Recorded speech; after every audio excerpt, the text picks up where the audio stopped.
Morning, I'm Sola El-Whaley, cookbook author and contributor to NYT Cooking, and I'm going to show you how to make buttery steak and potatoes. The ingredients you need to make the dish are small potatoes, ribeye or skirt steak, unsalted butter, fresh thyme, and garlic.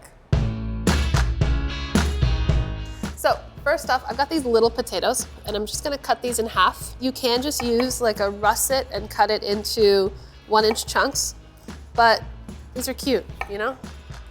So I'm gonna add them to my pot, and I'm gonna add just enough water to cover the potatoes. You always wanna cook your potatoes in cold water. If you put them in hot water, what happens is the outside gelatinizes before the inside cooks, and you end up with like grainy potato. And we're gonna season it really aggressively with salt. I'm gonna bring this up to a boil, and we're gonna knock it down to a simmer and let it roll while we cook our steak. So I'm gonna preheat my skillet. Now, I want a really nice, rich, deep sear on this steak, so we have to pat it dry, and that's gonna ensure that it's gonna brown very quickly. Well, I like to start with a cold steak, and in order to get that really, really good, hard sear on the steak without overcooking the meat, I find that it helps to just pull it right out of the fridge and then cook it. So now I'm gonna season this up. You need a lot more salt than you think, okay? Be generous at this point. You wanna make sure you get your steak in as soon as you add your oil so your fat doesn't have time to really smoke up on you. I like to flip it every minute and a half. That's how you make sure that it's cooking evenly from both sides. Whoa. So I'm going to cook my steak at this point to about 25 degrees less than what I want my final internal temperature. So I'm aiming for 130 because I'd like a medium rare. All right, I'm gonna remove this.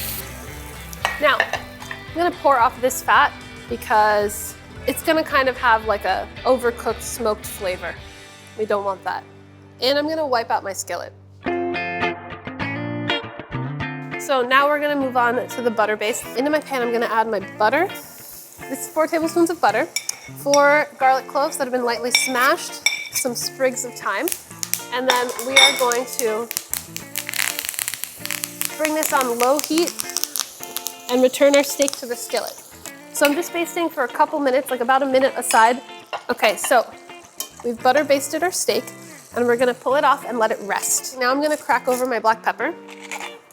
I don't like to pepper my steak during the searing process because sometimes that pepper can get a little bit burnt. And my potatoes have finished cooking, and we're going to finish it off in this butter. I'm gonna let the potatoes kind of like saute in this butter, cut side down for a couple minutes. And now I'm gonna add a little bit of our potato cooking water to emulsify that fat into a nice little creamy pan sauce. So we're gonna turn that off, and we're gonna plate this up.